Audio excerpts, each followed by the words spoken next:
tá? Esse é o 6º bate-papo, a gente fez outros, mas de fato teve problemas técnicos aí na gravação e a gente quer que esse aqui, então, seja gravado. Nós temos já 31 participantes, agora é 17h32, então estamos em 2 minutos aí de bate-papo já. Então, eu agradeço aos participantes. Estão me apresentando, eu sou Maurício Fernandes, eu vou falar por último, e estou aqui temporariamente substituindo o Sais por uma questão de última hora, um compromisso. Tá? Agradeço imensamente a presença de todos, especialmente a Fernanda Damasceno, o Rodrigo Alves, o Ricardo Carneiro, o Pedro Campani, que vão engrandecer esse nosso converscote aqui. Tá? Eu quero pedir mais uma vez, então, que é importante que quem não está falando acione o modo mudo, tá? Porque aí no modo mudo não haverá interferências. Eu estou vendo aqui que muitos ainda estão com o microfone aberto, eu peço que coloquem no mudo aí mais uma vez. Tá? Esse, então, é o 6º bate-papo, é uma iniciativa coordenada pelo colega Marcos Sais e pelo colega professor Albenir Cherubini, e visa a gente utilizar esses meios disponíveis, que é a internet, a plataforma Zoom, que possibilita, então, essa troca de experiência. Já falamos sobre diversos assuntos, todos eles ligados à área ambiental, à área imobiliária, e o tema de hoje, então, é o direito ambiental e desastres. Tá? O assunto desastre é um assunto que está cada vez mais sendo discutido. Nós estamos passando agora por questões na Baixada Santista, questões de mortes, né? A Serra do Rio de Janeiro passa por isso todos os anos. Eu costumava dizer para meus alunos na aula de Direito Urbanístico que, infelizmente, em janeiro e fevereiro do ano que vem, pessoas morrerão por ocupações desordenadas, isso é ruim, né? Temos diversos outros desastres no Brasil e no mundo, podemos citar as barragens de Mariana, da Samarco e Mariana, Brumadinho, aqui no sul, e Belo Horizonte passou agora de uma forma muito traumática, São Paulo também, por enchentes, alagamentos. Então, é um tema que exige respostas do direito, e a professora, minha colega, minha amiga, tive a honra de fazer um mestrado junto, a professora Fernanda Damasceno. A professora Fernanda Damasceno é coautora, junto com o professor Delton, do primeiro livro, pelo menos eu tenho conhecimento, até já é a pergunta que eu deixo para a Fernanda, sobre desastres no Brasil. Então, a Fernanda escreveu, junto com o professor Delton, um livro sobre desastres, e é um tema que precisa ser estudado, muito dentro do direito ambiental, mas com suas bases já com certo grau de independência. Então, eu vou passar a palavra para a Fernanda. Fernanda é advogada, é doutora, é mestra, é especialista, sempre na área ligada ao meio ambiente, às questões socioambientais. A Fernanda hoje é professora do programa de pós-graduação da Universidade de Caxias do Sul, também leciona no Paraná, e então, além da advocacia, tem uma vasta carreira aí na academia também. Então, Fernanda, por favor, assuma a sua fala aí, está aqui online. Fernanda, contigo, por favor. Bom, todos conseguem me ouvir bem? Sim? Oi? Ouvimos bem, ouvimos. Ótimo. Então, boa tarde a todos. Eu gostaria de agradecer a apresentação aí, Maurício, dizer que é uma alegria enorme participar desse painel, parabenizar os organizadores, não apenas pela escolha do tema, mas, sobretudo, pela forma como colocam esse debate, né, inovadora, tecnológica, e também o que me chama muita atenção é a proposta que chegou até mim e que foi o que me motivou acima de qualquer coisa, que é uma oportunidade de compartilhamento de conhecimento. E isso eu achei extremamente relevante, né? Então, mais uma vez, manifesto a minha alegria por aqui estar. Bom, eu vou fazer uma breve exposição, né, uma exposição introdutória sobre a aproximação entre o desastre e o direito, né? Uma aproximação que é decorrente de uma urgente reação a uma grande quantidade de consequências indesejadas com as quais tem se deparado a sociedade e os sistemas sociais, né? Então, a disruptura ou o caos causado pelo desastre, né, seja ele natural, decorrente do exercício da atividade econômica ou híbrido, né, falando em classificação, ele acaba comunicando, enquanto evento social, ao direito e à política, a necessidade do desenvolvimento de estruturas para atender e se adaptar a uma nova espécie de complexidade social, né, e as suas expectativas. É para isso que o direito serve, para atender expectativas sociais.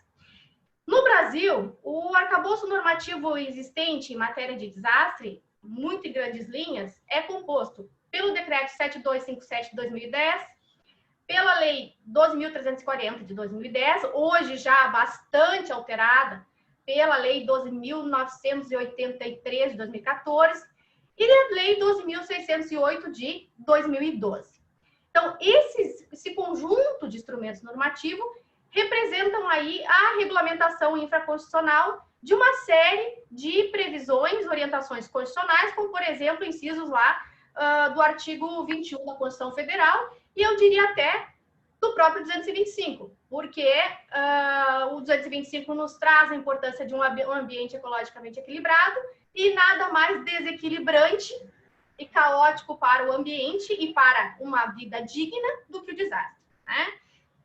Acontece que antes da lei e do decreto de 2010, que passaram a dispor sobre um sistema nacional de defesa civil, em decorrência de uma série de eventos que à época aconteciam em Santa Catarina e também depois no Rio de Janeiro, na região serrana, antes disso o que se tinha era um plano nacional de defesa civil, né? Portanto, o direito dos desastres no Brasil, da mesma forma que a maioria dos países do mundo, ele nasce no rescaldo de uma crise e vai evoluindo, vai sendo aprimorado, enfim, vai construindo as suas bases. Essa estrutura normativa que eu mencionei a vocês, então, compõe, né, juntamente com o corpo de pesquisa, aquilo que a gente compreende como um portfólio de normas e princípios que tem a capacidade de orientar tomadas de decisões públicas e privadas diante da potencial ocorrência de desastres. Assim também, né, como com relação aos impactos e as consequências na vida das pessoas e dos ecossistemas.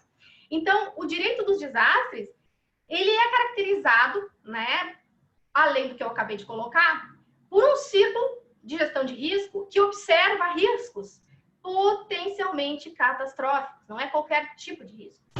Com vista a que essa observação? Reduzir vulnerabilidades socioambientais e ampliar a resiliência. Gente, poucas coisas, aqui nós somos todos colegas advogados, sabemos, poucas coisas no direito se diz sim ou não, né? Mas eu tenho me arriscado a dizer que não tem desastre sem vulnerabilidade, né? E é exatamente a medida da vulnerabilidade que tira o desastre, esse evento social, né, do lugar da tragédia, do infortúnio e coloca no âmbito da racionalidade, portanto, de uma potencial responsabilidade, né? Um evento, ele vai ganhando contornos, ele pode receber essa nomenclatura, isto é um desastre, né? Não apenas pelo tipo de evento desencadeador, mas pelo grau de vulnerabilidade de uma comunidade ou do local impactado, né? E isso tem a ver com o grau de exposição e fatores amplificadores de desastres, que nós todos sabemos quais são, né? O crescimento populacional, a falta de estrutura e adaptação das cidades, as ocupações irregulares de áreas de risco, né? O déficit da adaptação em matéria climática. Aí, sobretudo, no final, eu destacaria com bastante ênfase a falta de atenção, o desrespeito, a omissão em relação àquilo que prevêem as normas ambientais, né? E também com relação à sua executoriedade, com relação à fiscalização dessas normas. Então, o sentido jurídico, né, da vulnerabilidade no Brasil, e, portanto, o sentido jurídico dos desastres no Brasil, ele está orientado por uma série de acordos, de reuniões e de metas internacionais, né, que podem ser vislumbrados hoje na nossa legislação doméstica, pela Lei da Política Nacional de Defesa Civil, como já mencionei, por instrumentos da Política Nacional do Meio Ambiente, né, com destaque aqui para o nosso instrumento mãe, que é o licenciamento ambiental, pelas normatizações que envolvem as questões de impacto de vizinhança, Estatuto da Cidade. Então, num nível mais próximo, né, no nível do município, onde tudo acontece, pelos planos diretores, pelos planos de bacias hidrográficas, tudo isso dá um sentido jurídico no Brasil à vulnerabilidade, né? Pelo que eu coloquei aqui, nós já temos uma década de estrutura normativa do direito dos desastres, desde a primeira legislação sobre a temática no Brasil. E ainda nós temos muito para estudar, desenvolver e evoluir, né? Eu destacaria algumas reflexões que me parecem fundamentais nesse contexto, sobretudo na realidade brasileira, seja, né, do desastre tipo Mariana Brumadinho, seja do tipo os desastres esses que a gente está verificando agora em decorrência de eventos extremos e a falta de adequação das cidades, né? Reflexões em termos compensatórios são urgentes, né? A legislação hoje, o arcabouço normativo brasileiro é lacunoso nesse contexto, né? A regulamentação de uma série de obrigações estabelecidas pelas legislações em vigor ainda precisam ser realizadas. Fica complicado eu ter que fazer, muitas vezes, né, aquilo que eu não sei como devo fazer. Então, regulamentação da legislação em matéria de desastre no Brasil é uma urgência, né? Temos hoje um panorama de situações de responsabilização do poder público, especialmente envolvendo né, com algumas responsabilizações, principalmente em tribunais de segunda instância, que estão cada vez mais atentos a todo esse arcabouço normativo que eu coloco do âmbito doméstico e as incidências e influências de orientações internacionais, né? Mas hoje já pode-se dizer que há uma segunda onda de responsabilização em matéria de poder público. Por quê? Porque há uma preocupação diferenciada de trabalhar o dever de agir, o dever de conduta, né, quando isso é possível, a partir de uma perspectiva de maiores critérios. É diferente do que se tinha, por exemplo, entre 2010 e 2013. Hoje nós já temos decisões bem mais criteriosas. O que me chama a atenção, né, contudo, é que existem alguns artigos, como por exemplo o artigo 2º, parágrafo 2º da Lei 12.608 de 2012, que estabelece claramente, né, o dever de cuidado no que concerne aí a adoção de medidas necessárias para a redução de risco de desastre, e estabelece ainda que a incerteza com relação a esse risco não constitui óbice para a adoção de medidas preventivas e mitigatórias. Me parece que essa questão ela é pouco trabalhada nas decisões, né? Então, nós temos assim quase que como uma falta de observação de toda a estrutura que compõe a perspectiva normativa dos desastres no Brasil, em que pese haja uma série de imposições de responsabilidade. Eu gostaria de lembrar, né, pessoal, que toda previsão normativa, e aqui eu coloco em matéria de desastre, ela tem que ser compreendida à luz aí do Estado Democrático de Direito, tem que atender uma perspectiva pedagógica e dissuasória, mas sem excessos e levando em consideração razoabilidade, casos concretos, enfim, somos todos advogados, acredito que pensamos da mesma forma, né? Em termos judiciais, ainda pode-se dizer que há uma tendência internacional, né, que decorre hoje de uma grande onda de ações fundadas numa perspectiva de justiça climática, que trabalha tutela preventiva e adaptação diante de uma perspectiva de direitos humanos. Se isso vai chegar no Brasil ou não, bom, teríamos que ter outro debate para conversar, né? Mas o que nós sabemos, efetivamente, isso sim é uma tendência, é que há uma série de orientações, estratégias, né, internacionais, como Sendai, a correta aplicação e desenvolvimento dos Objetivos do Desenvolvimento Sustentável, orientações da Convenção Quadro de Mudança Climática, tudo isso contribui sobremaneira para a redução de vulnerabilidade, construção de resiliência e, portanto, para a redução de desastre, né? Por fim, acho que o meu tempo se esgota, pelo que me passaram, eu teria em torno de 10 minutos, né? Mas eu ainda gostaria de fazer uma observação, depois talvez a gente pode conversar mais a respeito, é que a fase pós-desastre, né, que é aquela que, em geral, reúne ali a reconstrução e a compensação. Em matéria de compensação no âmbito do estudo do direito dos desastres, eu gostaria de dizer que não há uma redução do estudo da compensação apenas em termos de responsabilização. É possível trabalhar a compensação de pessoas e ambiente numa perspectiva mais ampla no âmbito do direito dos desastres, né? Então, é uma reflexão que vai além. Eu agradeço a oportunidade da exposição e fico à disposição dos colegas para a gente debater, enfim. Passo a palavra, então. Obrigado, Fernanda, por suas considerações. Depois tu posta aqui, eu não sei se o livro está esgotado, se está à venda, mas depois... Temos dois... o Maurício comentou no começo. Eu tenho 2 livros, tá, sobre a matéria. O primeiro deles é um livro de 2013, que o Maurício já comentou, chama-se Direito dos Desastres. Foi um livro que veio posteriormente, então, ao início desse desenvolvimento normativo, essa estruturação normativa do direito dos desastres no Brasil. E, recentemente, agora, eu tenho um segundo livro que se chama Direito dos Desastres e Compensação Climática, onde eu analiso os limites e as potencialidades dos instrumentos compensatórios que poderiam ser adotados para fins de compensação de vítimas e do ambiente em matéria de desastre. Claro que o recorte desse segundo livro, por uma questão metodológica, é voltado a situações como essas que acontecem agora, a Baixada Santista, que aconteceram em Minas Gerais e assim por diante, né? Mas a parte geral dele, assim como o primeiro livro também, é uma orientação de direito dos desastres, uma teoria geral de direito dos desastres e a sua conexão, que a gente pode conversar depois com o direito ambiental, né? Que eu sei que sempre é bastante buscado, encontra nos 2 livros. E também tem artigos científicos, enfim, a gente pode conversar, se tiverem interesse, eu posso disponibilizar. Bom? Os 2 livros estão à venda. Tá bem, obrigado, Fernanda. Fica conosco aqui. A ideia no final fazer alguma rodada aí de questionamentos. Eu vou passar a palavra, então, para o nosso próximo palestrante, participante aqui, que é o Dr. Rodrigo Alves.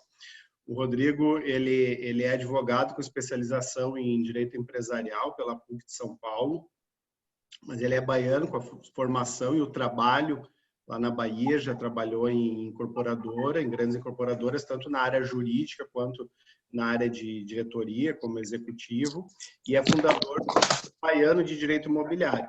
E, atualmente, o Rodrigo é superintendente do IBAMA da Bahia, um cargo de extrema responsabilidade, e que passou, né, recentemente pela questão do óleo no litoral brasileiro. Então, Rodrigo, por favor, é contigo agora. Obrigado. Boa tarde a todos. Agradecer inicialmente aí pelo convite, pela possibilidade de estar aqui hoje compartilhando com vocês um pouquinho do que foi nossa experiência aí no ano passado. Eu tinha entrado no IBAMA há pouco tempo, havia pouco mais do que 50, 60 dias. Os assuntos mais importantes, e aí talvez a gente consiga entender, vislumbrar aí a gravidade do tema que a gente está tratando e a necessidade de ter todo um arcabouço jurídico para quando as situações assim nos acometem, né? Então, o assunto mais importante que eu tinha era a gestão de fauna, o assunto que eu elegi, né, de fazer um trabalho junto com o governo do estado, aqui da Bahia, e dedicar um olhar especial aí para a gestão de fauna. Estava em Brasília e, de repente, tem alguém com o microfone aberto, tá um ruído. E estou voltando de Brasília na tentativa lá no Congresso de conseguir algum recurso para dedicar para esse fim, e o Nordeste foi invadido, aí tomado por um óleo dentro de um acidente absolutamente atípico, com características inéditas. Foi a primeira vez que uma faixa tão extensa do litoral brasileiro foi atingido por desastre a óleo. Tem alguém no banheiro, eu acho. A zoada bem grande aí. Foi a primeira vez, então, que que uma faixa tão extensa do nosso litoral foi atingido por um acidente a óleo. Talvez tenha sido o desastre que tenha atingido uma faixa mais extensa no litoral em qualquer lugar do mundo, né? Talvez você tenha algum paralelo com o desastre que tenha atingido o litoral de vários países ali seguidos, mas no mesmo país, certamente, nós somos acometidos por um acidente de uma grande extensão territorial. Além disso, tinha uma outra característica, que é o fato do óleo do derramamento ter sido de origem desconhecida. Então, você não sabia de onde o óleo estava vindo para você tomar aquela medida de tentar, aquelas imagens aí que sempre aparecem nos grandes jornais, de você tentar cercar o óleo, fazer barreiras, tentar conter um pouco ali da evolução, calcular a deriva para você saber qual vai ser a próxima praia a ser atingida. Nada disso era possível na situação em que a gente se encontrava. Tinha um terceiro fator que tornava a situação ainda mais grave e chamava ainda mais atenção para o ineditismo do caso que a gente estava ali se confrontando, né? O óleo ele se movimentava abaixo da superfície da lâmina d'água. Então, os OSRVs, os modernos navios aí da Petrobras, os navios da nossa Marinha, a aeronave Poseidon do IBAMA, que tanto nos ajuda aí no monitoramento da Bacia de Campos e aí em Santos também, todos esses equipamentos a gente não conseguia ter sucesso de localizar o óleo ainda no mar. Então, a gente só tinha conhecimento do óleo quando ele se aproximava da costa.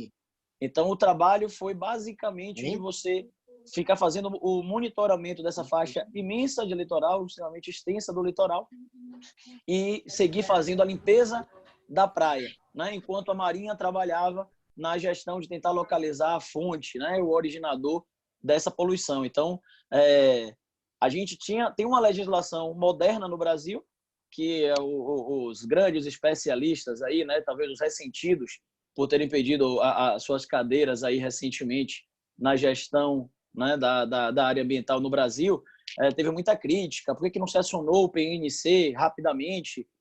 Bobagem. Isso entrou em vigor já no primeiro momento. Eu estava no dia, eu fiz parte do GA, o grupo de acompanhamento e avaliação, que é o cérebro do PNC. Desde o seu primeiro momento, eu estava na sala num domingo, de 6 da manhã até 11 da noite, junto lá com o competente Almirante Saboia, a fantástica lá Fernanda Pirillo do IBAMA. Eu estava lá com essa turma no dia que a gente ativou o Plano Nacional de Contingência para Acidentes a Óleo, né? Então, nada deixou de ser feito. Tudo que estava previsto na legislação, tudo foi lançado mão a todos os recursos que a gente dispunha desde o primeiro momento, né?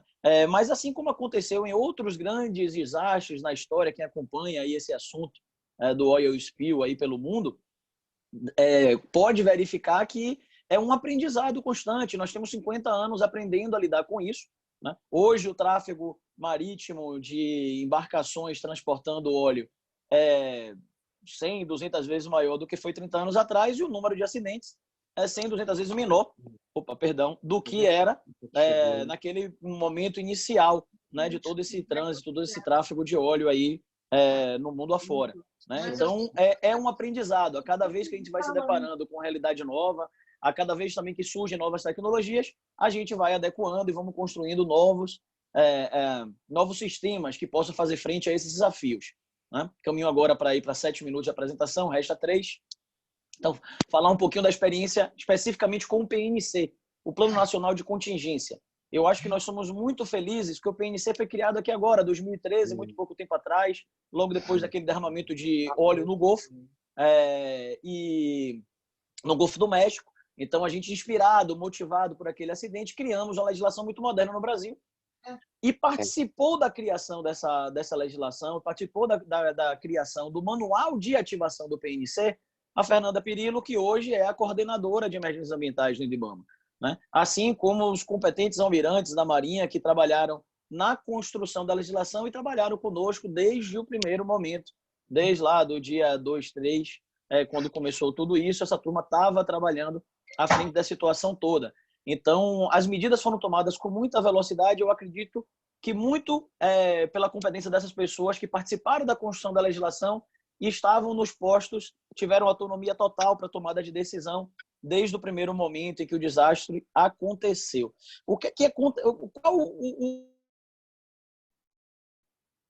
Qual o aprendizado ali? Onde é que a gente sentiu muita dificuldade naquele momento? As ferramentas de que o PNC dispunha não se mostravam suficientes. A gente precisou efetivamente do CISNAMA agindo fora do papel, fora da doutrina, fora do livro, fora do calhamaço, na vida real. O Sistema Nacional de Meio Ambiente, os 3 entes federativos, além dos voluntários, todo mundo teve que dar a sua parcela de contribuição, porque a gente não tinha um poluidor. É a quarta característica de ineditismo aí desse grande episódio de derramamento que a gente viveu. Então, você não tinha a quem responsabilizar, né? Você não tinha você não tinha British Petroleum lá para poder lançar mão de todos os seus recursos e tentar evitar que o pior acontecesse. Então, a gente precisava do pessoal que faz a limpeza urbana dos municípios. Então, foi tranquilo quando chegou em Salvador. Você liga para o prefeito, liga para o secretário, eles foram fantásticos. Um dia eles tinham 80 pessoas fazendo limpeza de praia aqui em Salvador. Depois que a gente fez o alerta, olha, o óleo deve chegar aí em 24, 48 horas, deve chegar a Salvador. Eles tinham 450 pessoas na praia, trabalhando 24 horas por dia em 4 turnos de limpeza, né? Então, foi tudo muito tranquilo aqui, né? Mas você tem outros municípios que têm uma faixa de litoral imensa para tratar e um município que tem 12 mil, 10 mil habitantes não tem essa mesma estrutura. Então, precisava que o pessoal do Estado atuasse. O negócio foi crescendo de uma tal forma. A Bahia tem 1.100 quilômetros aproximadamente de faixa litorânea. Toda ela chegou a ser tocada por óleo em algum momento, né? E chegou algum momento que o órgão do Estado também não tinha condição de dar suporte àquela quantidade imensa de municípios que foram atingidos, né? Então, foi preciso que as Forças Armadas atuassem. Eu acho que esse foi o grande diferencial, né? Todo mundo, pouca gente, eu acho que se dá conta disso. A Marinha, lá na legislação, ela tem a obrigação de participar do GAA, do PNC, mas no monitoramento, na gestão da situação, não na limpeza de praia. E eu vi lá, os marinheiros foram trabalhar, os fuzileiros navais, e foram centenas, milhares de homens trabalhando de manhã, de tarde e de noite, em locais de difícil acesso, como aconteceu nos Lençóis Maranhenses, ou aqui na Baía de Camamu, aqui no Baixo Sul da Bahia, lugares que a gente precisava de 10 horas para chegar. Então, você tinha notícia por populares que o óleo tinha chegado naquele lugar e a primeira equipe de limpeza chegava lá 10 horas depois. E quando você chegava, você deparava com a situação de que os pescadores tinham feito a limpeza do óleo, né? Então, foi a situação. Eu acho que o resumo de tudo que eu queria deixar para vocês, transmitir para vocês aqui hoje, é que no Brasil nós temos uma legislação moderna, que é o PNC, entre todas as outras, mas o PNC eu acho que é a legislação principal. Nós temos a equipe que construiu essa legislação, construiu os manuais de aplicação dessa legislação à frente dos órgãos, né? O pessoal da ANP que participou, eles estão lá na ANP, a turma da Emergências Ambientais do IBAMA estava à frente da Emergências Ambientais do IBAMA, assim como o pessoal da Marinha atuou desde o primeiro momento. Mas foi pouco, né? Esse desastre, ele trouxe ele somou 4 características de ineditismo que trouxeram um desafio realmente que eu acredito que agora a gente precisa se debruçar para saber qual o próximo passo, né? A navegação marítima está sob controle? Parece que não, né? Não é um desastre que aconteceu em águas territoriais brasileiras. Muito provavelmente o desastre aconteceu em águas internacionais. Como é que esse monitoramento acontece? Parece que a gente precisa ter uma preocupação aí sobre isso, né? Essas bandeiras de conveniência dessas embarcações que transportam óleo pelo mundo afora, né? Precisamos discutir legislação internacional com mais rigor sobre isso. A professora, vi aí que a professora Maria Cristina Gontijo está aí. Fica provocação, professora, para quando você quiser desenvolver aí um fórum específico sobre isso, farei questão de lá lhe prestigiar, né? E aqui internamente no Brasil, eu acho que a gente precisa olhar um pouquinho para o exemplo americano, como funciona a guarda costeira lá. E eu acho que nosso sistema de defesa civil, que a professora falava aí antes de mim, pode aprender um pouquinho com eles, né?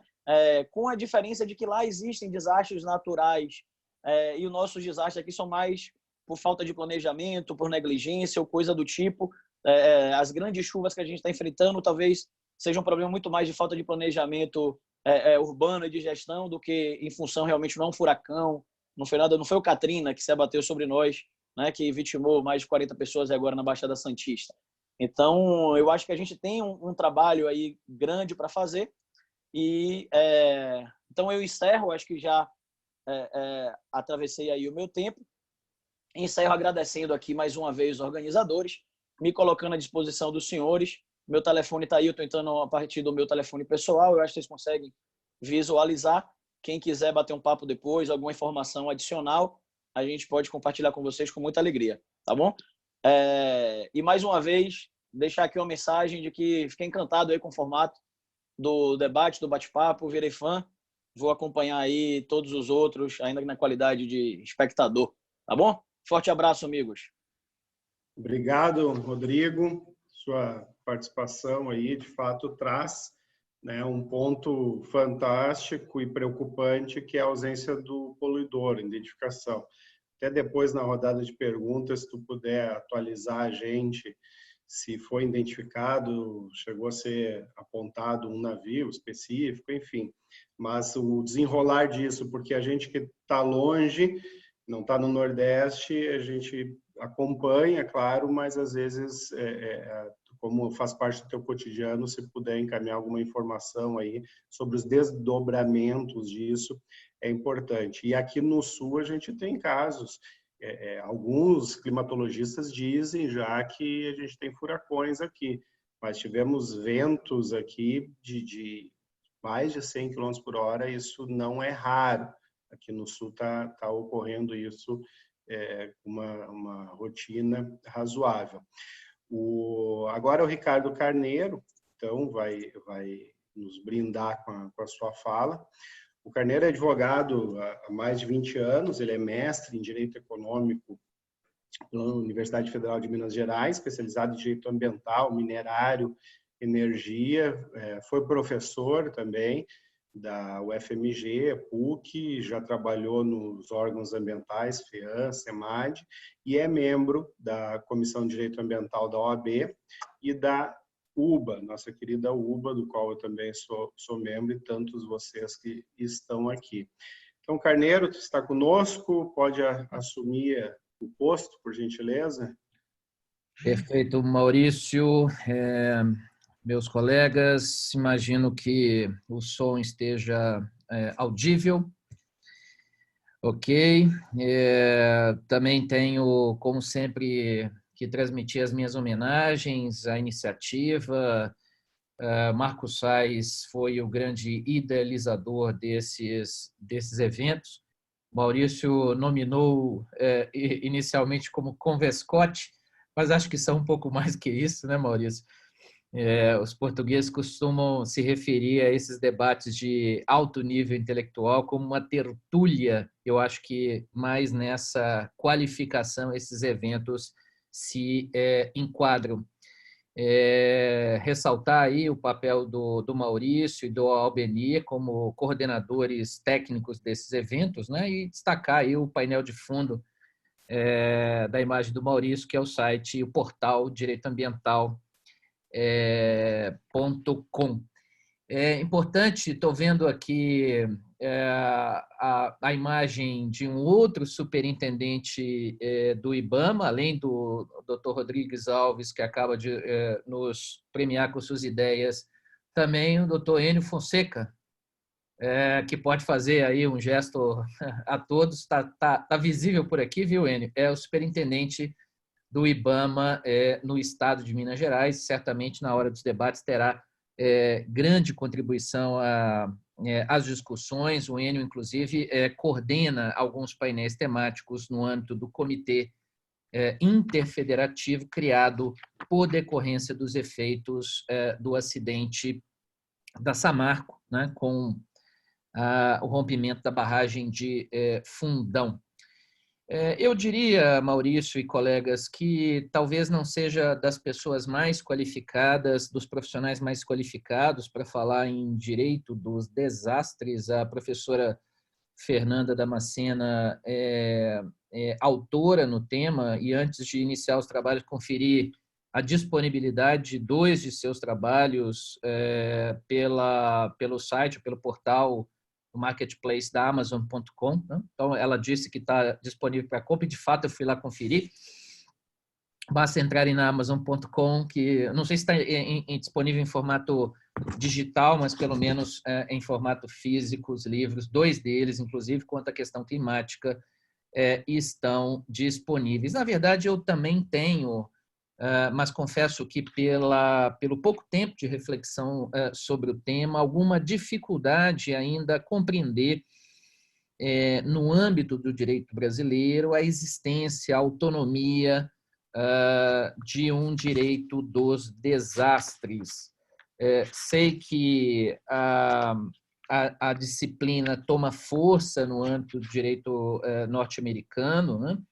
Sempre há referências aí a professores da Universidade de Berkeley, na Califórnia, onde o professor Delton, a Fernanda Damascena tiveram a oportunidade de dividir aí conhecimentos e auferir parâmetros normativos da legislação norte-americana.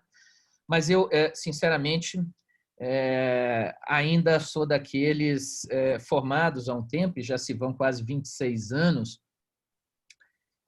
em que se discutia, no meu tempo de graduação e pós-graduação, os fatores de autonomização de um ramo do direito, e eu sempre tenho cá minhas dificuldades em relação ao chamado direito dos desastres, sobretudo em função de critérios constitucionais, né? A mim me parece que o chamado direito dos desastres se circunscreve no âmbito daquilo que a Constituição brasileira reserva como competência legislativa privativa da União, e essa poderia ser, inclusive, uma belíssima reflexão de todos, mas não podemos esquecer que consta lá do artigo 22, inciso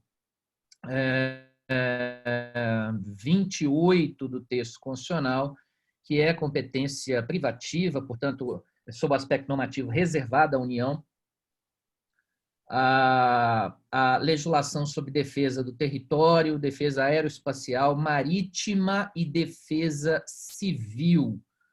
Fica já, inclusive, aí como provocação à reflexão e ao debate qual a extensão da competência dos entes federados em matéria de defesa civil, de estruturação de um sistema de defesa civil. De qualquer forma, nosso tema me parece comportar um corte na sua abordagem, um corte, que eu diria até epistemológico, né? Porque o que foi proposto à discussão, à reflexão, é o direito ambiental e os desastres. Mais especificamente, talvez por certo, e aquilo que chama a atenção de todos, as consequências, as repercussões dos desastres, sejam eles de qualquer ou de quaisquer naturezas, para o direito ambiental, seus instrumentos fundamentais, mecanismos de definição e critérios de responsabilização,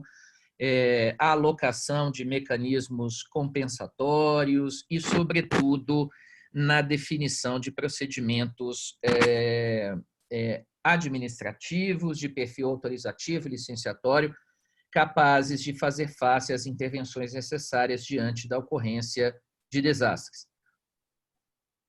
O Brasil, todos sabem, não é talvez um dos países mais propensos à ocorrência de desastres naturais de grande escala. Nós não temos, pelo menos de forma mais intensa, nós não sofremos terremotos em maior escala,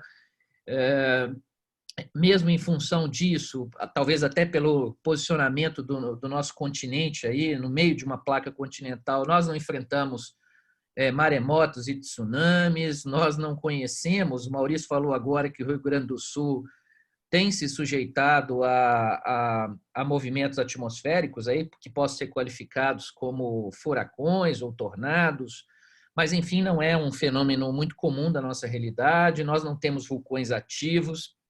Nossos desastres, muitas vezes, são relacionados a questões pluviométricas, pela intensidade pluviométrica e a sua interface, intercalação com formas de ocupação desordenada, mais especificamente no ambiente urbano. Recentemente, todos viram, na Baixada Santista, no Rio de Janeiro, em Belo Horizonte, eu estava fora do país no olho do furacão do coronavírus da Itália, mas assisti de longe o cenário catastrófico que as chuvas de janeiro deixaram a região metropolitana de Belo Horizonte. E para aqueles que não residem nessa região, saibam que nós experimentamos num único dia, talvez aquilo que se possa chamar da cheia ou da chuva decamilenar, em termos de cálculo de recorrência, é aquela que probabilisticamente só ocorreria de 10 em 10 mil anos. Choveu horrores. Muitos que agora nos assistem são do Estado, moram no Estado, são de origem do Estado, portanto, o tema chamou a atenção de muitos, até porque também tomou a grande mídia. E eu sempre digo, não acredito, sinceramente, que fenômenos dessa magnitude tenham origem em mudanças climáticas intensas ou originadas de fenômeno ou da intervenção humana. Uma chuva com essa intensidade causaria os mesmos transtornos, destruições em qualquer parte do mundo, seja no mundo subdesenvolvido, seja nos países centrais, os países mais ricos, todos eles sucumbiriam nas suas cidades a uma pluviosidade dessa magnitude. De toda forma, nós não temos a cultura da prevenção e da contingência, por razões diversas, das nossas muitas mazelas sociais, culturais, mas não é muito da forma de compreensão da realidade do brasileiro estar precavido e ter planos de contingência claros para episódios como esse. Poderíamos aqui citar os japoneses, né, que têm isso muito presente na educação das crianças desde das idades mais tenras. Os Estados Unidos são um país também muito atentos a questões de colapsos estruturais, desastres de modo geral, tanto como estruturação no poder público, quanto iniciativas isoladas de pessoas que se dedicam a um movimento muito comum, forte nos Estados Unidos, os chamados sobrevivencialistas, aqueles que têm lá um shelter, têm um abrigo onde estocam comidas secas, de longo período de duração, água, armamentos, enfim, aqueles que acreditam que serão tomados aí por um ataque zumbi, ou uma guerra em larga escala de perfil nuclear. E, aliás, sobre isso, como sou conhecido entre meus amigos como aquele que, pelo menos, estuda os assuntos referentes à guerra, assistam, quem tiver oportunidade e interesse, um documentário no Netflix chamado The Bomb, A Bomba, né, que mostra todo o processo de desenvolvimento das armas nucleares desde os fins da Segunda Guerra Mundial, passando pela histeria coletiva causada no período da Guerra Fria entre Estados Unidos e União Soviética, e como era a preparação das crianças nas escolas, as chamadas nas rádios e televisões, telejornais da TV americana das décadas de 50 e 60, ensinando as pessoas para se fazerem face às situações de contingência no caso do início de uma hecatombe nuclear. Mas eu havia me proposto, o Sais me cobrou hoje a definição de um tema em particular, e eu disse a ele que gostaria de refletir muito rapidamente, sei que o tempo é curto, sobre os procedimentos autorizativos e licenciatórios em situações de urgência e de emergência.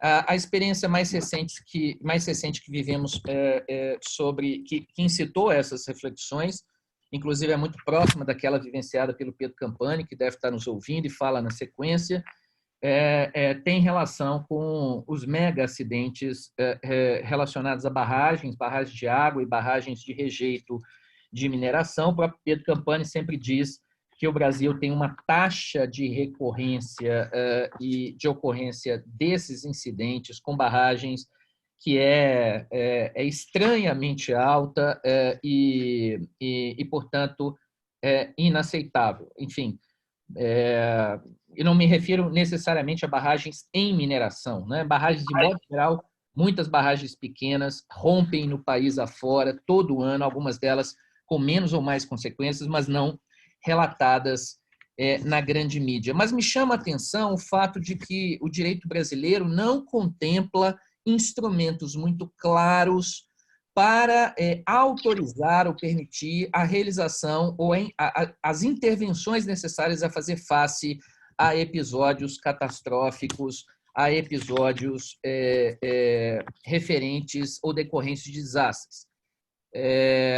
A Lei Geral de Licenciamento, o projeto de lei, né, em discussão no Congresso Nacional, objeto e alvo de polêmica recorrente, contempla lá no artigo 44, depois, se quiserem, verifiquem, uma regra que, pelo menos, dá uma diretriz, uma orientação quanto ao tema. Diz o artigo 44 do projeto de lei: em situação de emergência ou estado de calamidade pública decretada por estados, municípios ou pelo Distrito Federal, as ações de resposta imediata ao desastre podem ser executadas independentemente de licenciamento ambiental.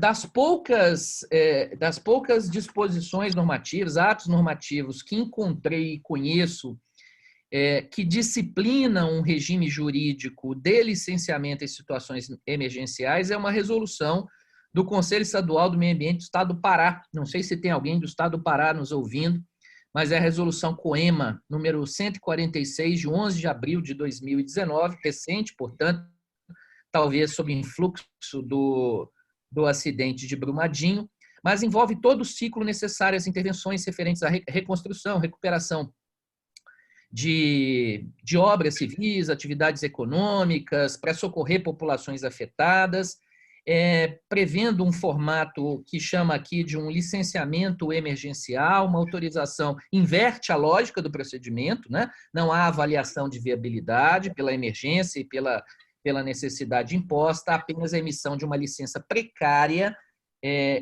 em perfil e caráter emergencial para que as intervenções sejam todas elas realizadas. Curioso que a legislação florestal brasileira, refiro-me ao Código Florestal, Lei 12.651 de 2012, traz dispensa expressa de autorização para supressão vegetal em situações de urgência para atividades de segurança nacional e obras de interesse da Defesa Civil por conta de acidentes em zonas urbanas, em áreas urbanas. Então, há um parâmetro que rege, ao menos, a intervenção sobre vegetação para fazer face a esses eventos críticos. Vários estados, Goiás, e a experiência de colegas é importante, poderá dizer outros precedentes, vários estados, Minas Gerais é um deles, que de longa data disciplina o que se chama aqui de intervenção ambiental em casos emergenciais, vinculado a situações que envolvam risco iminente de degradação. Um pouco correspondente no direito penal, o Código Civil brasileiro fala em perigo iminente, o Código Penal já se refere, dentro da figura do estado de necessidade, ao perigo atual que esteja acontecendo neste momento, e a doutrina repete que o perigo atual incorpora o perigo ou risco iminente. Não se é justo, razoável, que se espere que o risco se transforme em um dano concreto para legitimar uma atuação em estado de necessidade para remover um perigo. De toda forma, é sempre uma dúvida constante quais tipos de intervenções são viáveis em situações de urgência, calamidades, desastres e catástrofes, e é estranho que a legislação autorize a supressão vegetal, mas não contemple mecanismos que legitimem o ingresso na área ou o desenvolvimento de instalações, equipamentos, obras, atividades que, por sua vez, sejam também passíveis de licenciamento ambiental. Então, mais uma vez, isso põe em destaque e projeção a conveniência, também por esse aspecto, da aprovação do projeto de lei, da chamada Lei Geral de Licenciamento. Mas mais difícil, com isso eu encerro, Maurício, eu sei que eu já excedi quanto ao tempo, é saber o parâmetro de temporalidade porque não se reage a um desastre da magnitude daqueles verificados com as barragens de Fundão ou Brumadinho em poucos dias ou em poucas semanas. Muitas vezes, o conjunto de obras e intervenções, algumas delas passíveis de licenciamento ambiental, pátios de resíduos, enfim, processos aí de disposição de materiais em cava exauridas, construção de diques e barragens para contenção de materiais que tenham sido vazados no incidente. Tudo isso passível de licenciamento ambiental específico se desenvolve num horizonte muitas vezes longo de temporalidade, em que não é possível ao causador do desastre planejar as obras no ciclo normal de planejamento das obras de engenharia, com projeto básico, executivo, estudar as características. Então, é aquela história de trocar o pneu com o carro rigorosamente em movimento. E aí, pelo menos aqui em Minas Gerais, essa tem sido a experiência. Há uma resistência muito grande que as obras passíveis de licenciamento ambiental se implementem e se desenvolvam, passados já alguns meses, no caso de Brumadinho, já mais de um ano da ocorrência do fato, sob a alegação da existência de situação emergencial ou de risco iminente de degradação, quando o fato degradador em si, quanto dano, já terá ocorrido. A questão é a recorrência, o ciclo e a continuidade do dano a justificar uma série de novas intervenções e dispensas de licenciamento. Mas, Maurício, não quero monopolizar o tempo. Pedro Campani aí tá na linha, você mesmo é o último debatedor e é importante a gente permitir e fomentar o debate, a troca de experiência. Muito obrigado, gente.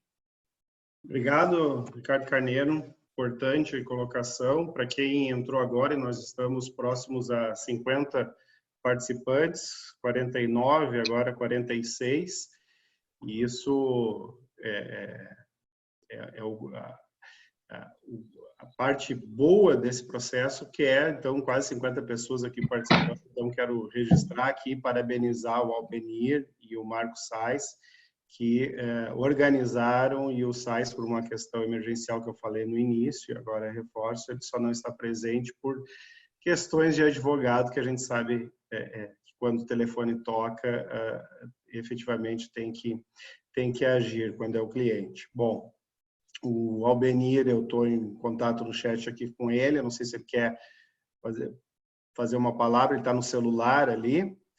Mas o próximo a falar, então, é o nosso colega advogado, professor, conhecido de todos, um dos maiores conhecedores também do direito no Brasil, Pedro Campani.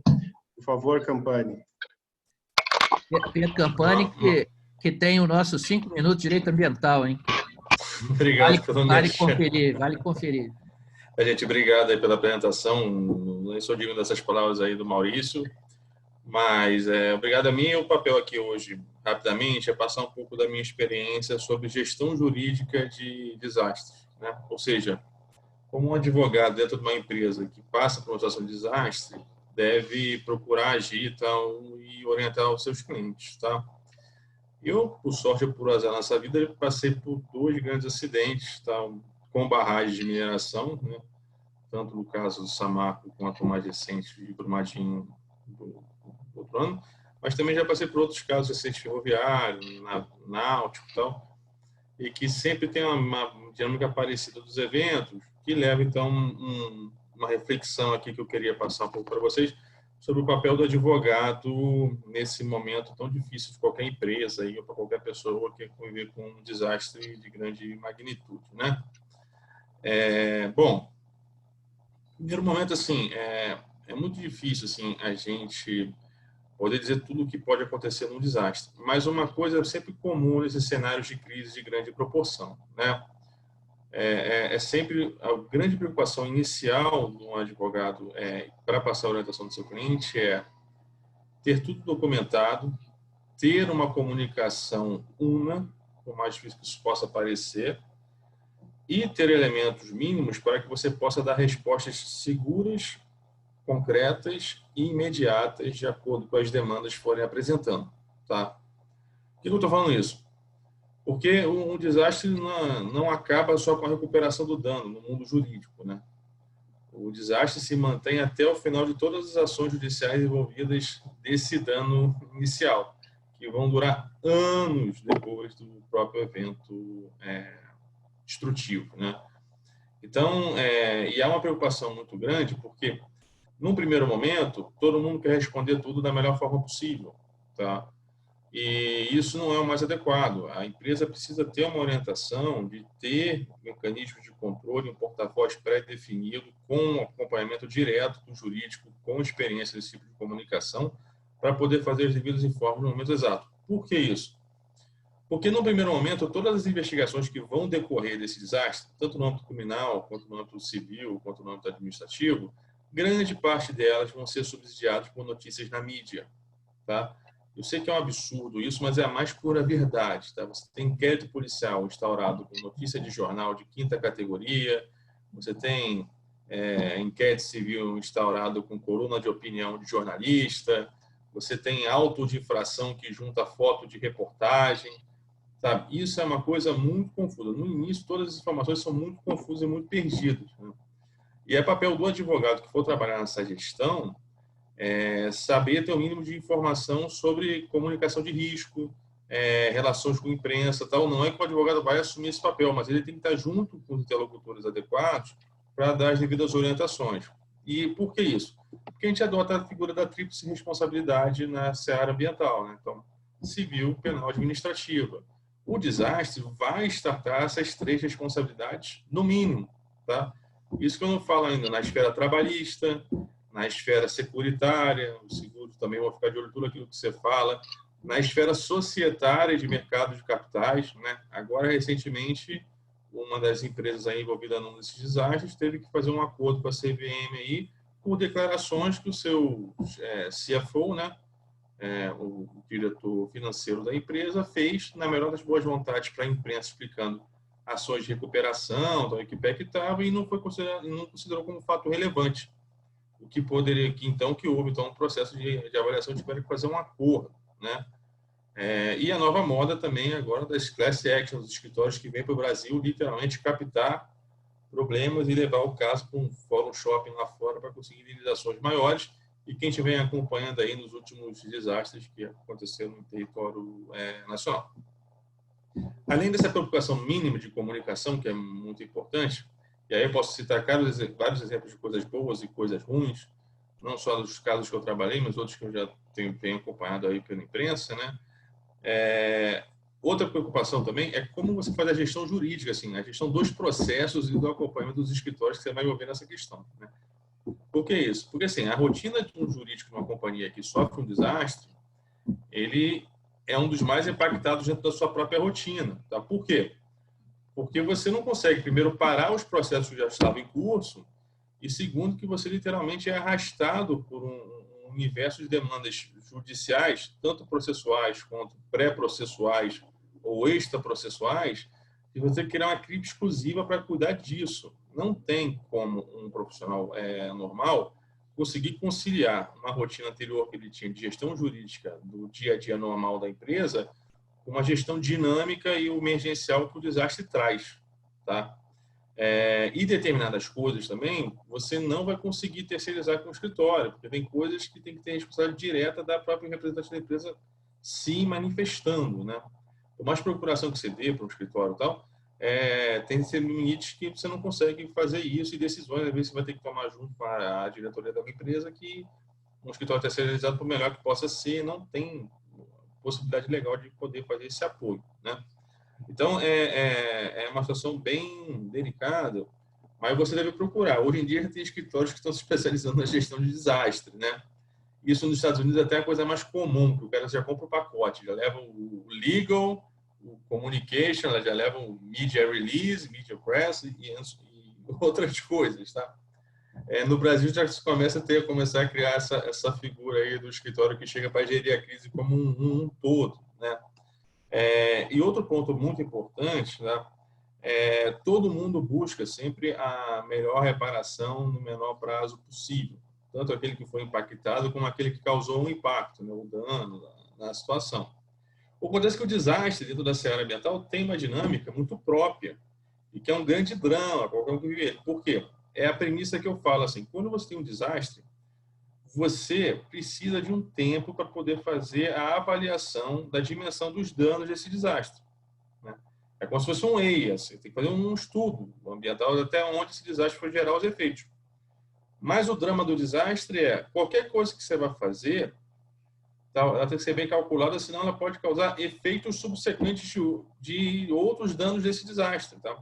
Eu cito um caso aqui, que eu vi lá no Rio Doce, para você ter uma ideia da dinâmica, o que um desastre pode provocar. Porque o desastre você tem danos imediatos, danos subsequentes, que podem ser de pequeno, médio e longo prazo, ou até danos permanentes. Tá?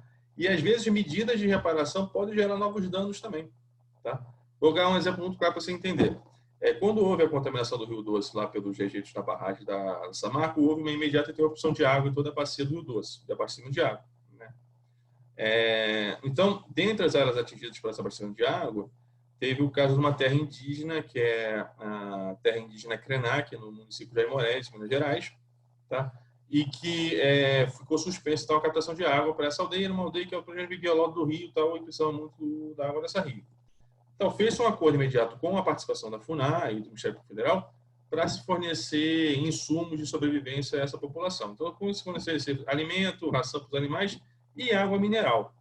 Tá?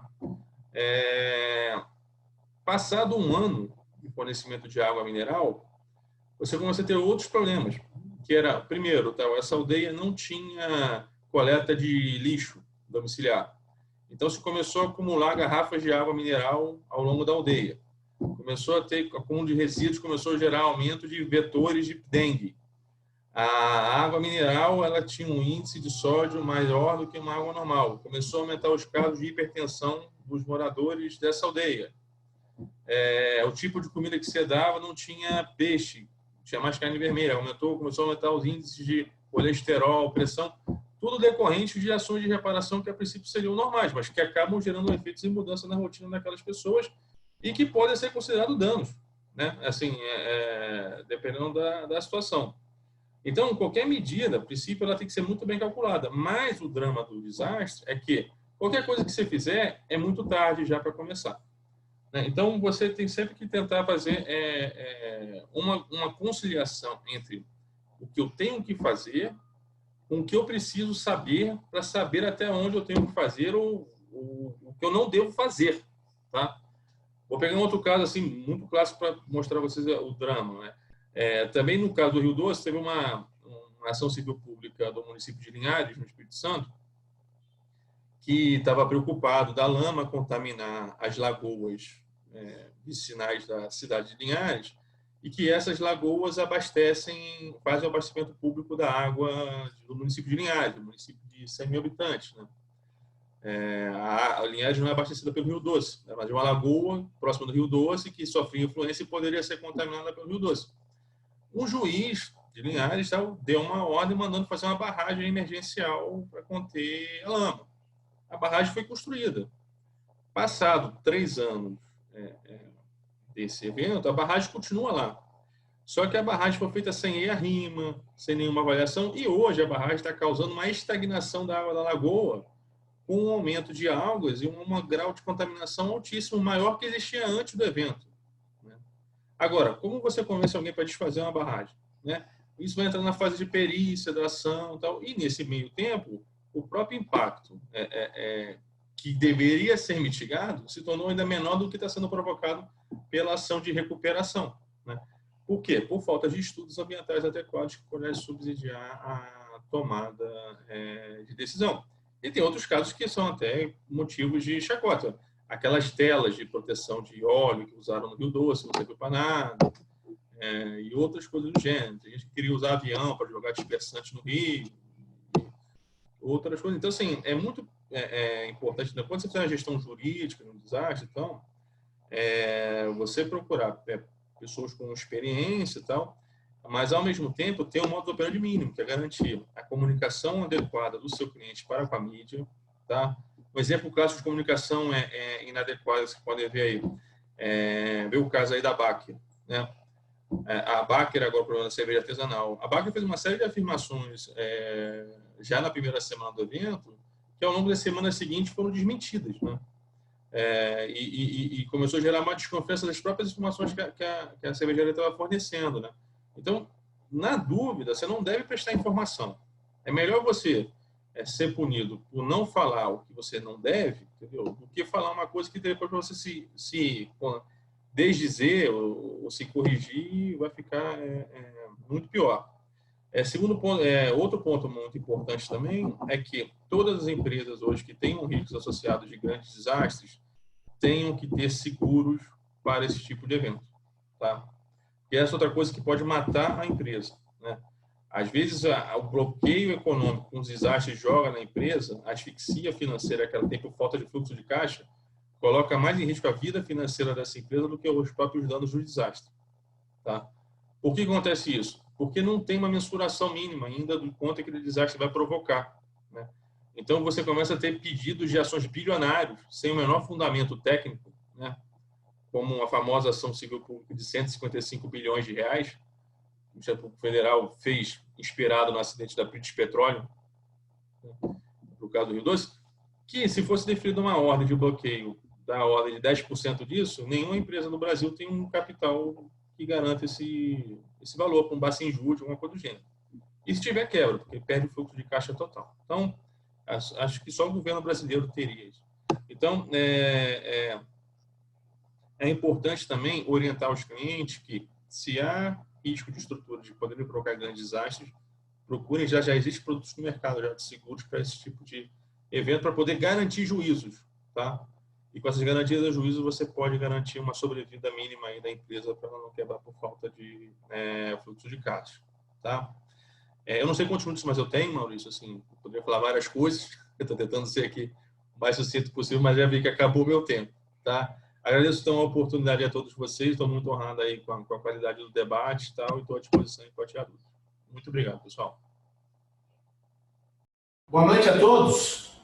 Eu peço, Marcos Sais aqui, eu peço desculpas. Um cliente meu teve um desastre numa obra, acabou sendo embargada, e eu tive que fazer uma reunião com ele. Foi de pequenas proporções, mas para ele de grandes proporções pelo embargo.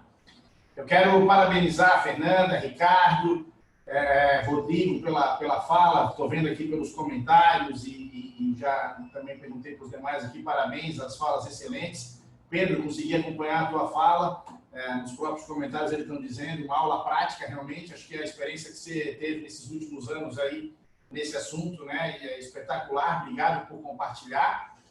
E gente, a gente já são 6h40, quem já participou dos outros sabe o nosso debate aqui, nosso bate-papo tem hora para começar e para acabar. Às 19 horas fecha a sala. Então, Maurício, você tem os seus 10 minutos para fazer a explanação. Eu acabei de responder ali também nas perguntas, já vejo que o Pedro está respondendo sobre a questão dos danos por ricochete. Se a gente não conseguir responder todas as perguntas hoje, depois entre em contato, né? A gente, com certeza, todo mundo está aqui disponível. E este bate-papo está sendo gravado, depois vai ser também disponibilizado no YouTube, a gente vai passar para todo mundo daí o link. Maurício, por favor, brinde-nos aí com a sua fala, meu caro. Obrigado por conduzir tão bem até aqui. Obrigado, Sais. Que bom que conseguiste chegar aí. A tua presença é mais do que fundamental. Eu vou tentar botar a tela aqui em uma reportagem da época que eu resgatei, da época do acidente lá, enfim, desastre, de Mariana. Justiça dá prazo de 24 horas para Samarco impedir a lama de chegar ao litoral do Espírito Santo. Então, imagina, né, vocês, onde e agora eu vou ter que voltar a tela aqui. Imagine vocês esse despacho, né? E aqui eu sei que tem colegas que atuaram e atuam nesse caso, então quer dizer, o Rio Doce recebendo, né, aquela onda de lama e o juiz dá um despacho, ó, como se as questões naturais pudessem ser assim. Eu estou num caso aqui em 2016, em Porto Alegre, onde a água de Porto Alegre estava com um cheiro e um gosto metalizado, aí os químicos sabem explicar muito bem. e se identificou uma determinada empresa como supostamente a empresa responsável, nunca se conseguiu provar. Essa empresa tinha 250 clientes, eu representava um cliente, que, junto com a empresa, então, foram os 2 réus numa ação civil pública, onde, em função de uma contaminação de água para a população de Porto Alegre, poluiu o rio Guaíba, esse ponto específico, ele tem uma vazão de 105 metros cúbicos por segundo, e o que a empresa jogava no rio, nesse ponto, não chegava, mas muito longe de meio metro cúbico por segundo, mas o fato é que o Ministério Público, utilizando de inversão do ônus da prova, utilizando de responsabilidade objetiva, utilizando de responsabilidade do gerador pelo seu resíduo, então ajuizou essa ação pedindo um bloqueio de R$2 milhões. Por um trabalho muito intenso realizado no despacho saneador, o meu cliente saiu do processo, efetivamente saiu, ficou essa outra empresa que hoje está em recuperação judicial e até hoje não se tem prova exata se isso era verdade ou não, mas naquela época, simplesmente a população de Porto Alegre não podia beber água. Então, assim, era uma situação efetivamente bem importante. E como que o direito responde isso? O direito ambiental, simplesmente o Ministério Público utilizou desses institutos que eu já falei aqui, responsabilidade objetiva, inversão do ônus da prova e responsabilidade do gerador do resíduo. Bom, o que eu coloco aqui a reflexão dos senhores e parabenizo profundamente os colegas que me antecederam, é que demonstra que o tema, ele é importante porque o que a gente estuda no direito ambiental é justamente essa inter-relação entre o ser humano e a natureza. E a natureza, seja por fenômenos naturais ou seja por fenômenos provocados pelo homem, artificiais, enfim, geram efeitos, e esses efeitos, o direito, como naquela decisão do juiz de Mariana, que mandou o rio parar de correr, a decisão disse isso, com outras palavras, o direito ele tem, nessas suas bases próprias, questões específicas de enfrentar a situação. Eu costumo dizer para os meus alunos que quando uma comunidade passa por uma situação de extremo luto em função de um acidente, então imagine um caso extremo onde pessoas morrem por uma imprudência absoluta de um responsável propriamente dito, e isso poderia ser uma empresa que causasse alteração da água aqui de Porto Alegre, por exemplo. A comunidade ela quer justiça, queremos justiça, e vem a justiça e responde muitas vezes com um processo que absolve, que é improcedente por uma falta de prova, alguma coisa nesse sentido. Então, a comunidade ela não entende muito bem como que o direito opera. E as respostas do direito, elas não vão efetivamente sanar os anseios sociais em todas as situações. Eu acho que esse é o primeiro ponto. É reconhecer a limitação do direito frente a esses fenômenos que, efetivamente, não temos controle. Pega o exemplo de Belo Horizonte, o exemplo de São Paulo, podemos pegar de qualquer outro lugar, eu falava no início das enchentes, o Pedro falou agora de seguro, de ter seguro. Quem é que vai indenizar? Será que o direito civil, não estou nem dizendo do ambiental, ele vai considerar isso como algo a ser indenizado, sendo que a gente tem lá de direito civil questões de força maior? Será que isso envolve força maior? Então, eu acho sim que o direito dos desastres precisa ser estudado, precisa ser desenvolvido, bases que tragam algumas respostas para contribuir nesse processo. Tem um exemplo aqui da região metropolitana, onde um município vizinho aqui a Porto Alegre fez um assentamento, uma regularização fundiária, enfim, fez moradias, questões habitacionais, as pessoas foram morar lá, e o Rio dos Sinos, que é um rio muito importante aqui da região, alagou e essas pessoas perderam seus bens e não tiveram mais onde morar durante um determinado período. e foram ajuizadas ações e o tribunal aqui do Rio Grande do Sul, eu não sei como é que isso está lá em Brasília, se já foi julgado, eu não sei se a Fernanda tem essa informação atualizada, mas no segundo grau, aqui no Tribunal de Justiça do Rio Grande do Sul, o município foi condenado. Então, a responsabilidade dos prefeitos nessa situação, porque a gente não pode esquecer também que as procuradorias do município estão numa campanha, talvez não seja a palavra adequada, mas enfim, estão com posicionamentos firmes de direito de regresso sobre os gestores públicos que tomaram decisões que significaram prejuízos aos cofres públicos.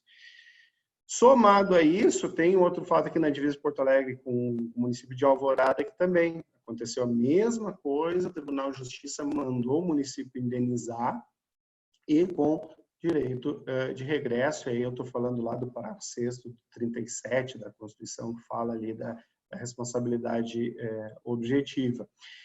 Além dessas situações, e aqui eu já vou para o encerramento, Sais, além dessas situações, eu coloco a absoluta ineficiência dos entes públicos, todos eles, tá? O Rodrigo mencionou alguma coisa nesse sentido da atuação estatal, mas a absoluta ineficiência dos municípios, principalmente, de combater ocupações irregulares, tá?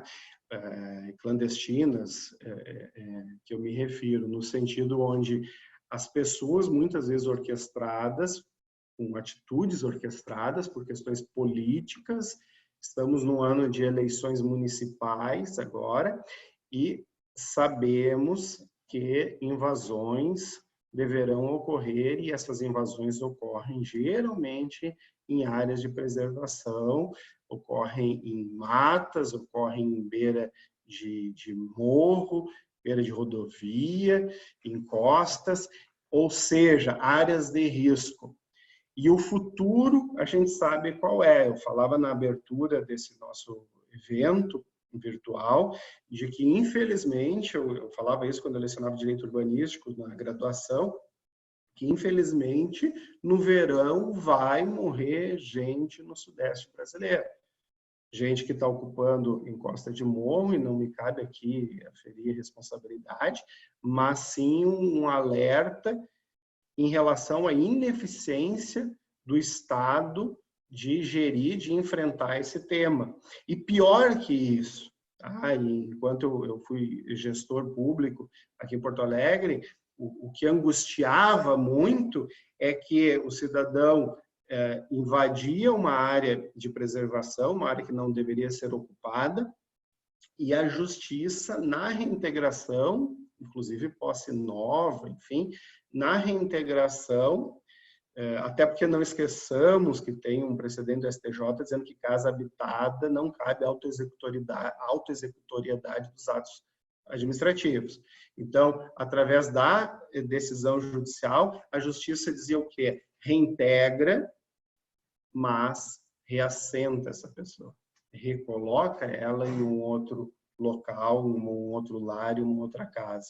Então, há, sim, uma indústria de invasões, que nutelaram o tema, e se fala ocupações, né? Mas a invasão, e essa invasão, esse cidadão, que muitas vezes é massa de manobra de alguém que vende esse imóvel, e eu já presenciei isso em ações fiscais que pessoalmente eu estive, onde a pessoa inocente coloca, olha, eu paguei R$1.000, eu paguei R$2.000, eu dei o meu carro velho por esse lote, né? Uma área na beira do rio, ou na encosta do morro, e essa pessoa foi vítima de um processo lesivo, não só ao ambiente, mas lesivo àquelas famílias, né, que ali estão.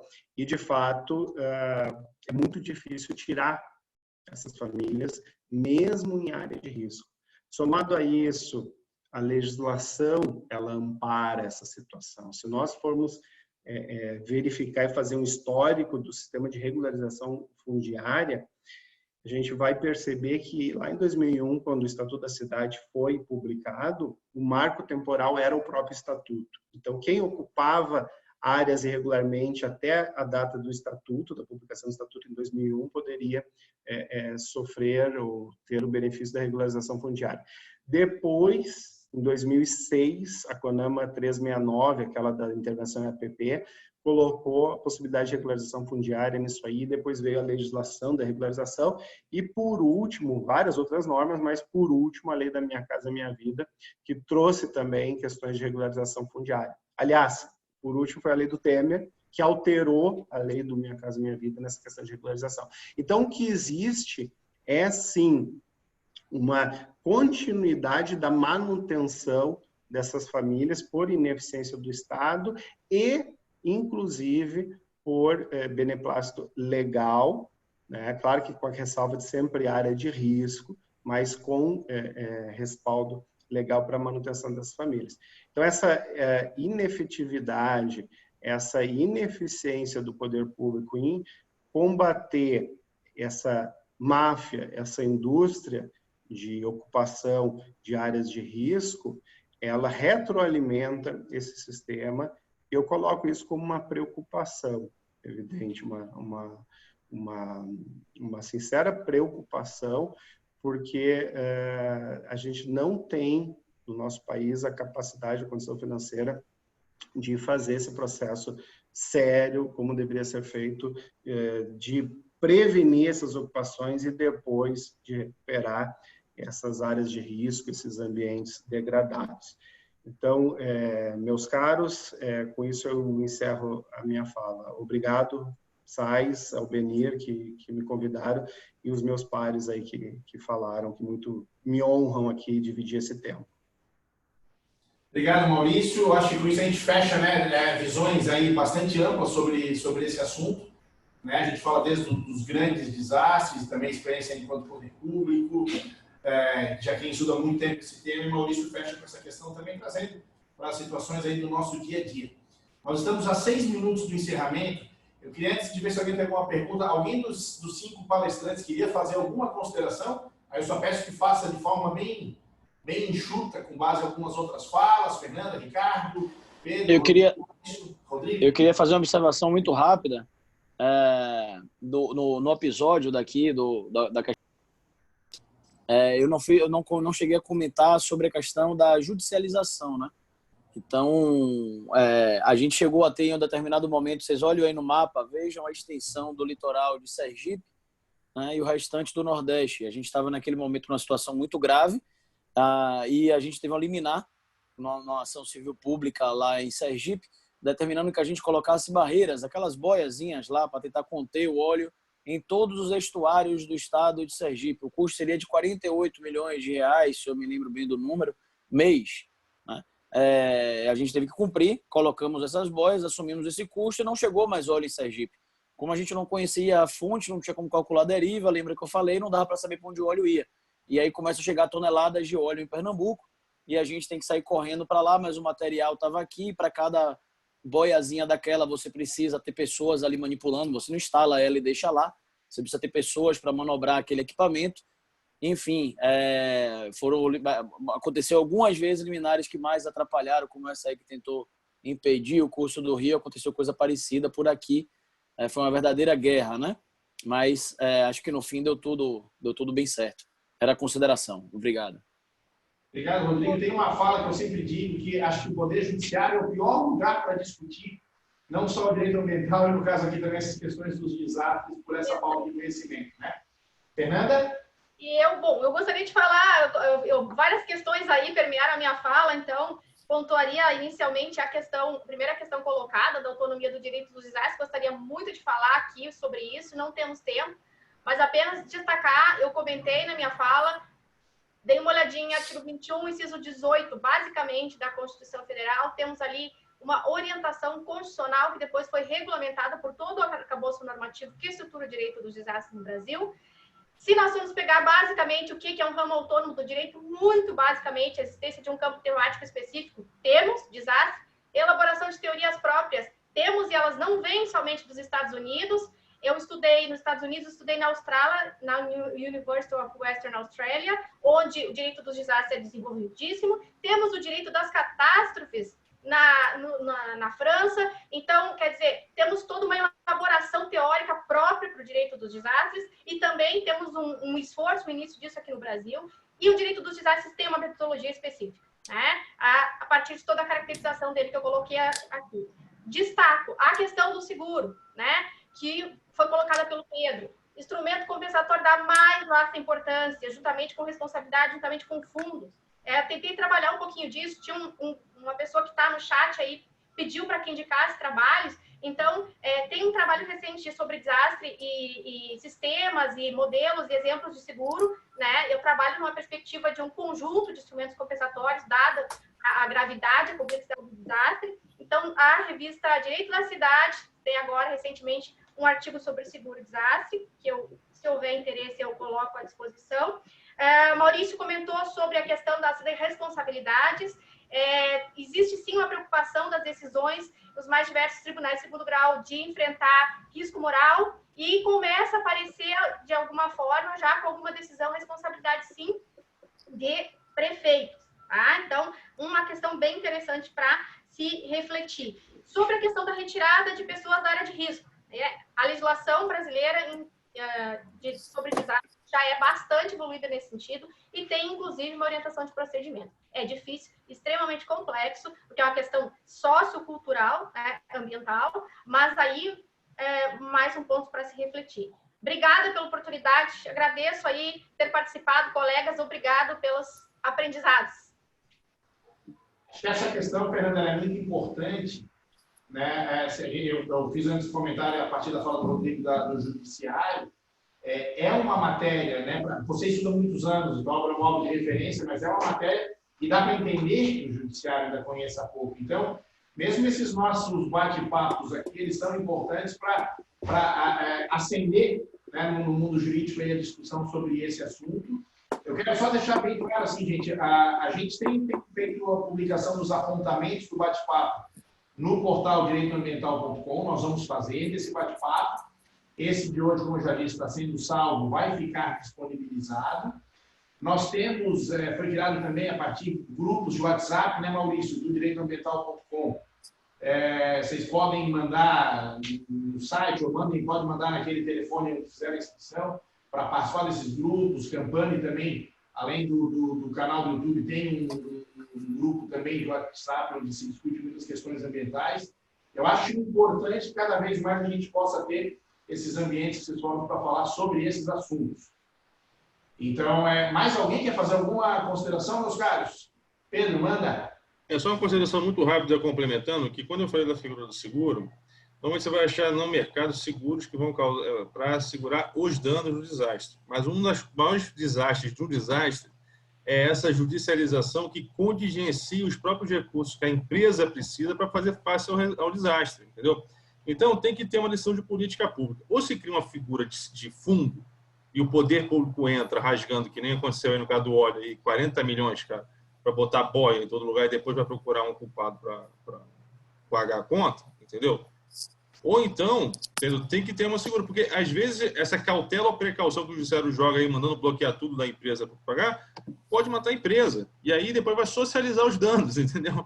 Porque e tem acontecido isso muito. Ó. Aconteceu com a Braskem agora. A Baker quebrou já, gente. Não surpreenda, entendeu? Não tem nenhuma empresa que faça capital nesse negócio.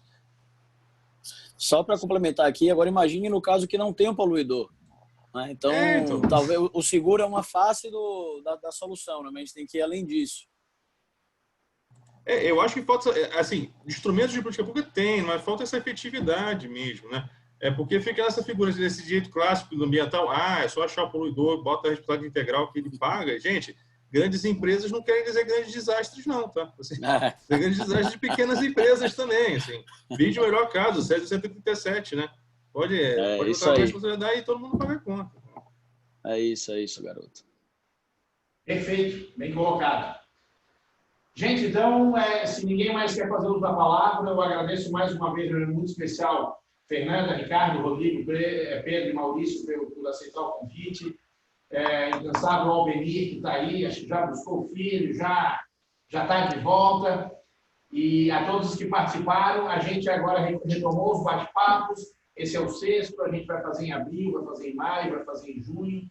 Esse que eu digo pode acompanhar tanto pelo site quanto aí as nossas redes sociais, estamos sempre falando. A coisa que nos pauta para fazer esses eventos é que a gente acredita e tem praticado isso, e conhecimento é para ser compartilhado, é muito legal. Hoje passaram pelo bate-papo aqui 69 pessoas. A gente tem sempre tido esse número expressivo de pessoas. E também, como eu disse ali depois da fala da Fernanda, espera que também esses assuntos que ainda precisam ser mais debatidos e conhecidos como um todo do nosso sistema judiciário, do CISNAMA, acho que a fala do Rodrigo mostra muito isso, como agir, de repente, numa situação absolutamente inesperada. Então, a gente fica muito feliz aí, eu desejo uma excelente semana para todos e na próxima semana já começa a divulgar o de abril e também vamos colocar os apontamentos e o nosso vídeo aqui nas redes sociais. Uma boa noite a todos. Beleza, obrigado. Um abraço aí para todos e parabéns pela realização, pessoal. Obrigada, Albenir. Abração. Excelente webinar, viu? Parabéns. Gente...